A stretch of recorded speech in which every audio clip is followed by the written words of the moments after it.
Lo saludamos y le agradecemos estar del otro lado al dirigente de Política Obrera, Jorge Altamira. Jorge, ¿cómo le va? ¿Qué tal? Buenas tardes, ¿cómo están ustedes? Bien, gracias por atendernos, Jorge.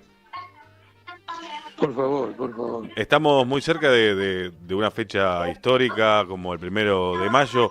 ¿Qué reflexiones le quedaron, que ha sacado, que ha compartido en el acto, digo, sobre un 1 de mayo de 2025 en esta Argentina donde gobierna Milei?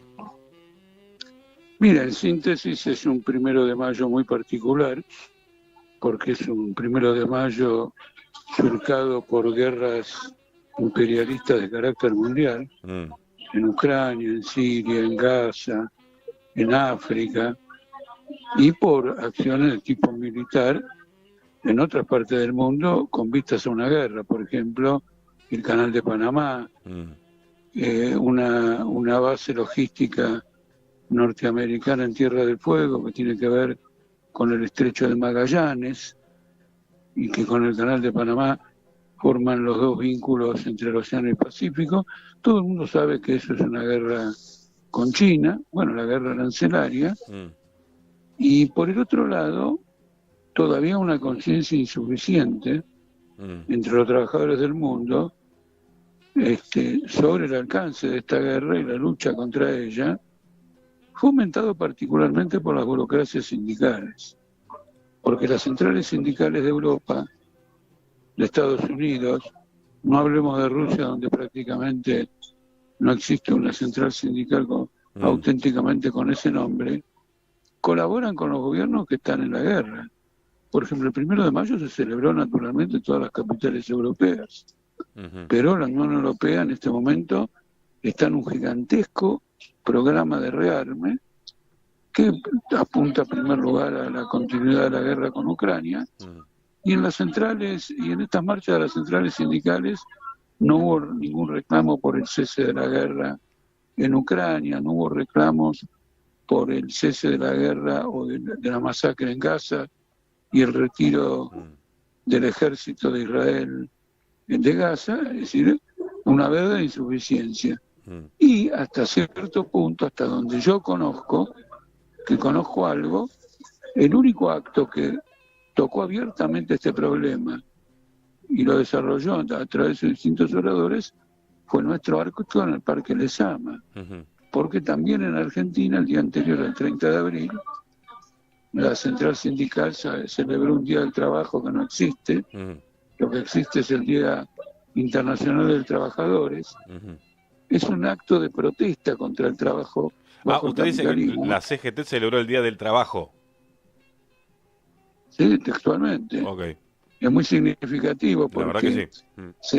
Celebrar el trabajo en condiciones de opresión, de explotación, de precariedad laboral, de trabajo en negro, es un atropello y casi una ignominia. Pero el propósito de asignarle al 1 de mayo el carácter del Día del Trabajo es restarle protagonismo al trabajador. Entonces no se hace el 1 de mayo, no se hace en la Plaza de Mayo, y encima se lo titula con esta característica, porque finalmente el Día del Trabajo también lo pueden celebrar los industriales con más motivos que los obreros. Claro. Porque en primer lugar el industrial tiene que hacerse cargo de su industria, por lo tanto no es que se queda en la cama panza arriba, tiene que preocuparse por sus negocios, en ese sentido trabaja, aprovecha la explotación del trabajo ajeno, y lo que quiere celebrar la CGT es la conciliación entre el capital y el trabajo. Bueno, no hace falta que le diga que de la guerra, de la presión norteamericana, del Pentágono, del Comando Sur que envía jefe tras jefe a la Argentina para alinearla con Estados Unidos contra China, no hay una sola palabra. Puntualmente sobre eso, el otro día leía, no lo podía creer tampoco, como tantas otras cosas que pasan, pero que vino, ¿no? El milico a cargo del Comando Sur, se encontró ahí con el presidente Milei, y el título creo que de Clarín era, se va a hacer una base de Estados Unidos en Ushuaia y Milei quiere que la financie Estados Unidos. Digo, encima la vamos a pagar nosotros. Es mortal la historia, realmente. No, bueno, Trump se está haciendo eso en todo el mundo.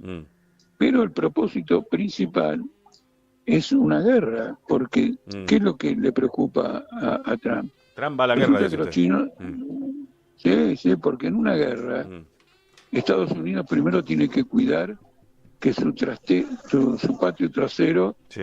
no lo incomode, o no se puede ir a una guerra con problemas en la retaguardia. Eso explica lo que dice mi ley sobre Malvinas, que esperaremos hasta que los que viven en Malvinas, los Kelper, entiendan que la Argentina es un gran país y entonces se adhieran.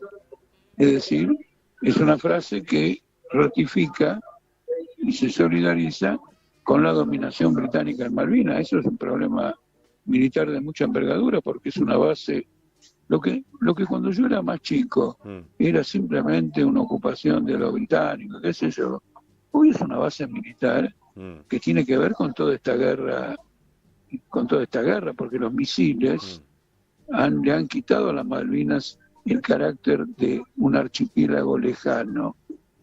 Al revés, resulta lejano para los contrincantes, pero para el que es dueño de la base es fantástico. Es decir, te disparo desde lo más lejos del mundo. Eso tiene que verlo, además. Como China construyó un puerto absolutamente impresionante en Lima, en el Callao, y Brasil y Venezuela y otros países están construyendo corredores que van del Atlántico al Pacífico para exportar a través de ese puerto a China. Trump ha lanzado una campaña para copar incluso militarmente el Canal de Panamá y ahora el Estrecho de Magallanes. Esas cosas hay que decirles con toda claridad. Bueno, usted me habló del 1 de mayo, yo por eso le comento todo esto. Sí, perfecto. Naturalmente el pueblo argentino está sufriendo como nunca, ¿no es cierto? En parte por esta guerra, en parte porque finalmente esta guerra consume el presupuesto, hay que financiar una guerra, y por lo tanto Argentina contribuye al financiamiento de la guerra a través del pago de la deuda externa. Ya sé Eso que no cabe ninguna duda. claramente es contrafáctico, digo, pero si no hubiera ganado Trump, hubiera ganado Kamala Harris, ¿Milei no estaría más ahora en Argentina? No puedo decir eso porque sería establecer entre Kamala Harris y Trump un antagonismo casi absoluto. Es relativo. Por ejemplo, en el gobierno de Biden no se modificó ninguna de las medidas que Trump adoptó contra China. Al revés, se reforzaron. Biden largó un plan muy impresionante, creo que de $1.500.000.000.000 para subsidiar a los que produzcan desde Estados Unidos. Y con eso estableció una competencia desleal con el capital europeo y con todos los restos de los países, pero el que más protestó fue Europa. Así que Biden no era muy amigable, porque tiene que ser, como presidente norteamericano, tiene que satisfacer los problemas que enfrenta el capitalismo en Estados Unidos.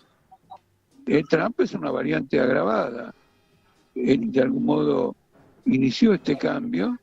Bueno, ya Obama también había iniciado este cambio, pero lo ha llevado a un extremo. Pero son diferencias de matices, no son diferencias extraordinarias. Finalmente, la guerra de la OTAN con Rusia, desde el comienzo la impulsó Biden. No quiso saber de ninguna tregua, ni cese del fuego, ni negociaciones de nada. Dijo, queremos llegar a Moscú. Sí. O sea, digamos, usted de entrada igual plantea una mirada mucho más internacionalista de lo que está pasando, porque acá somos muy de mirarnos el ombligo, lo que pasa en Argentina solo es lo que pasa acá y no miramos un poco el contexto a veces. Sí, pero no hay que exagerar. El enfoque que yo trato de hacer es el único enfoque que entiendo que es posible. No es una especie de lujo analítico. ¿Por qué? Porque un país que tiene $600.000.000.000 de deuda con el exterior y no está preocupado por lo que pasa en la bolsa de Nueva York, las crisis financieras y la tasa de interés, está gobernada por un grupo de insanos. Entonces, Caputo, a Caputo lo que lo mató en el gobierno de Macri y desató la crisis fue una suba de tasa de interés en Estados Unidos, Sí. que le quitó a la tasa de interés que había en Argentina, le quitó el brillo. Entonces los capitales que habían entrado para lucrar con la tasa de interés de Argentina se volvieron a Estados Unidos. Usted no puede ser un provinciano en un mundo tan interconectado. Total, sí. Después, con respecto al tema de la guerra, fíjese una cosa, hay una campaña acá completamente criminal desde el punto de vista moral, desde el punto de vista político, de que la izquierda es antisemita. Ajá, sí. ¿Y eso qué significa? Que el gobierno está apoyando a Netanyahu, la oposición está apoyando a Netanyahu, los jueces están apoyando a Netanyahu. ¿A quién es Netanyahu? Netanyahu es un tipo denunciado o acusado como criminal de guerra por la Corte Penal Internacional. Total. Entonces, ¿por qué nos arman este lío acá si no es en función de las presiones de Trump y de Netanyahu sobre Argentina? El otro día ocurrió un hecho extraordinario. Este hombre que nos gobierna acá, que es el presidente, lanzó un ataque contra los periodistas, y en particular con uno que ha cobrado un cierto renombre en el último tiempo, que es Carlos Pagni. Ajá. La DAIA, sin que nadie le invitara y que no era motivo para que se metiera en ataques de Milei a los periodistas, apoyó a Milei en el ataque a los periodistas argentinos. Y usted me dice que yo internacionalizo, no. Todo está internacionalizado y una mirada correcta para orientar a la clase obrera, para terminar con esta miseria, acabar con el ajuste, acabar con esta deuda usuraria, requiere esa mirada. Lo contrario es el gran retroceso social de nuestra clase obrera. Estamos en un retroceso social extraordinario. Sé que es, claro, a eso iba, sé que requiere una respuesta larga, pero tratando de ensayar algo, alguna idea, ¿cómo llegamos hasta acá, Jorge Altamira? Bueno, llegamos hasta acá por la misma razón que, digamos, con más profundidad, pero no con más rapidez, por la misma razón que esto se está manifestando en todo el mundo. Porque lo que Milei está haciendo ahora con Sturzenegger, de cerrar todo, oficinas para discapacitados, cortar medicamentos para el cáncer, tratamientos, lo mismo lo está haciendo Elon Musk en Estados Unidos. ¿Y cómo llegó Estados Unidos a eso? Hay que comprender que el capitalismo está en su completa decadencia. El valor que tiene una organización social es que impulsa hacia adelante el desarrollo productivo social. Y el capitalismo jugó ese rol. El capitalismo está en decadencia y las democracias liberales entonces también. Y claro, las democracias liberales también. Por ejemplo, usted tome un caso concreto, recién se votó en Santa Fe. Participó la mitad del electorado. La mitad. Ese fue el dato que no rebotó mucho y como potente en los títulos grandes de los medios, ¿no? Pero para mí el título fue que votó la mitad de la gente. Claro, votó la mitad de la gente, quiere decir que a la gente le importa un bledo quién gobierna, porque cualquiera que gobierne lo va a cagar. Ese es un aspecto, digamos, del problema. El otro problema, ¿cómo gobierna Milei? Gobierna por decreto. Ha sacado por decreto un acuerdo con el FMI. Por lo tanto, el pueblo, la soberanía popular, es el último orejón del tarro. Entonces usted tiene una crisis vertebral y eso se manifiesta, bueno, en los distintos países de Europa, en la suba de corrientes ultraderechistas. Sí, ganó en Rumania ahora, ejemplo, en las últimas horas, la ultraderecha. Por eso ganó. Y ganó a pesar de que había proscripto a un candidato de ultraderecha en una elección anterior, que la ganó, y después que la ganó le dijeron, no, vos sos agente ruso, entonces no va. Bueno, cambiaron de candidato y volvió a ganar el mismo sector, y ahora ya el argumento de agente ruso no sirve. Pero además son agentes rusos, ¿cierto? Con lo cual es muy interesante esto, porque hay una izquierda que acusa de fascismo correctamente a muchos planteamientos que hay en Europa, pero por el apoyo que Putin le da a estos sectores ultraderechistas en Europa, Putin acompaña la tendencia a este fascismo. Y desde la izquierda Putin se lo ve de otra manera, dice usted. O sea, Relativamente, más generoso no, con la mirada, sí. no sé, es arbitrario porque estamos pasando por un momento donde la decadencia de la izquierda es mayor que la del capitalismo. ¡Apa! Entonces usted tiene una izquierda que da juicios completamente caprichosos. Para dar un ejemplo concreto, usted recién señalaba con algún fundamento que tiene una mirada más benigna con Putin que con nosotros. No sé si benigna, pero por lo menos no dicen que sea una corriente o que Putin tenga características fascistas. Pero esta misma izquierda, que supuestamente es benigna, apoya a la OTAN contra Rusia, con el argumento de que hay que defender la independencia de Ucrania. Ahora, yo no veo cómo se defiende la independencia de un país apoyando a la OTAN, porque a Ucrania se la quieren comer Rusia y la OTAN. Por lo tanto, para que Ucrania y eventualmente la Argentina, si se enfrentan a una situación de este tipo, sea independiente, tiene que luchar contra los dos bloques que la quieren oprimir. Y no estoy hablando de teoría ni nada. Acaban de llegar a un acuerdo Trump y Putin, por el cual se reparte en Ucrania. Él le reconoce a Putin unas zonas ocupadas a Putin. Trump le reconoce a Putin unas zonas ocupadas y Putin deja que en esas zonas que están en controversia haya una inversión norteamericana privilegiada, que es el acuerdo que acaba de firmar Zelensky con Trump. Están descuartizando Ucrania y sin embargo la izquierda apoya a la OTAN. La situación de la izquierda es terminal. ¿Usted cuando dice la izquierda como en telequia o lo habla de un partido puntual? No, la inmensa mayoría, por ejemplo, la izquierda alemana, que acaba de votar el rearme de Alemania. La izquierda española. La izquierda española también apoya los planes de ajustes de, ¿cómo se llama este hombre? Pedro Sánchez, ¿no es cierto? El primer ministro. Bueno, y así sucesivamente. Ocurre lo siguiente, el capitalismo ha domesticado a la izquierda, le ha dado puestos parlamentarios y la ha transformado en un sector social que está por encima del resto de las masas. Y están defendiendo a muerte esa posición. Usted piensa que recientemente, con motivo de la formación de esta comisión para investigar la estafa de Milei con Libra, con esa app de Libra, se formó un bloque entre el peronismo y el FITU, que se llama Interbloque Frente de Izquierda Nacional y Popular. Ya está, chao. Chao.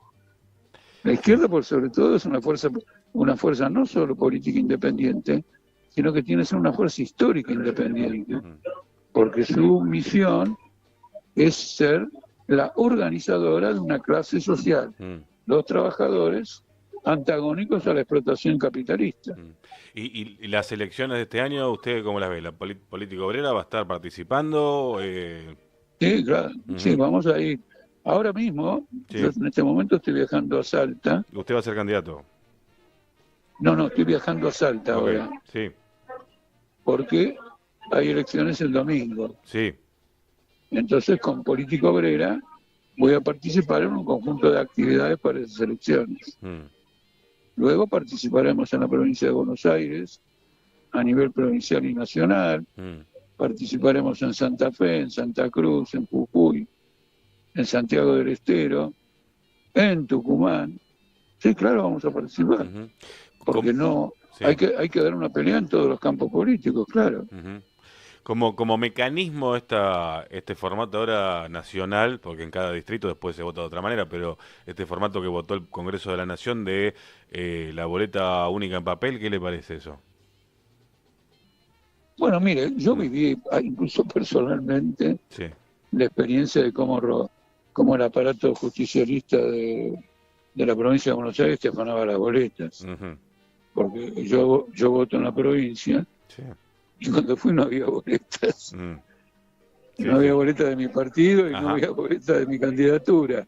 Mm. Cuando fui a protestar, los fiscales llamaron a la policía, Ujú. ¿entiendes? Sí. Y después entré a otros cuartos para ver y había boletas tiradas por todos lados, Mm. que son obras de punteros. Ahora, como todo, como todo fenómeno que está controlado por un aparato del Estado que de golpe puede actuar de forma muy autocrática, se puede deformar todo. Maduro evidentemente no parece que hubiera ganado las elecciones en Venezuela.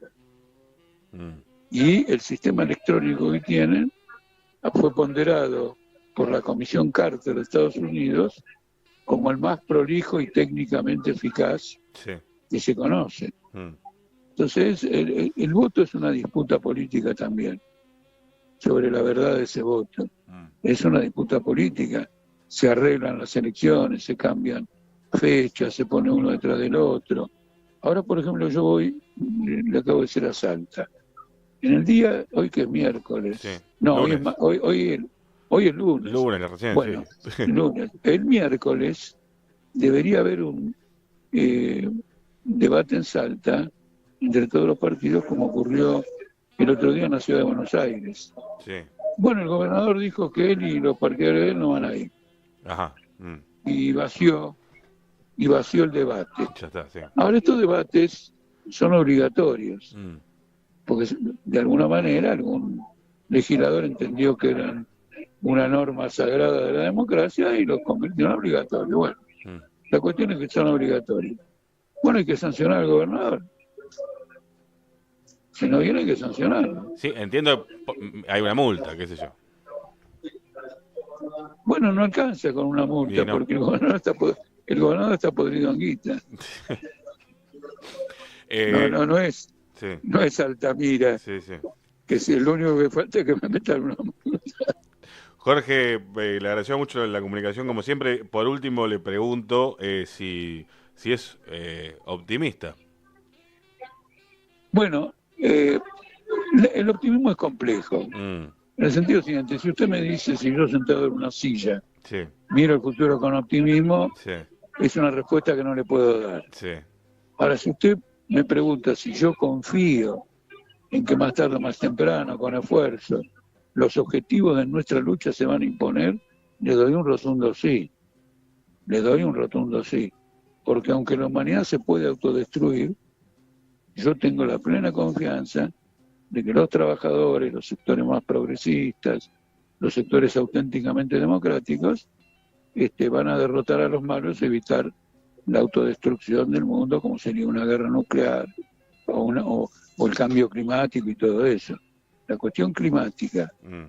la guerra comercial, la guerra financiera, la guerra militar, la pobreza, el comercio de armas, de personas, de drogas, demuestra un régimen histórico en total descomposición. Mm. Es un perjuicio para la humanidad cuando en su momento, a pesar de los horrores que cometía, bueno, creó el mundo que nosotros tenemos que antes no existía. Mm. Y eso es un progreso colosal. Mm. Gracias, Jorge, por la comunicación, ¿eh? Bueno, un abrazo. Hasta la próxima. Chao.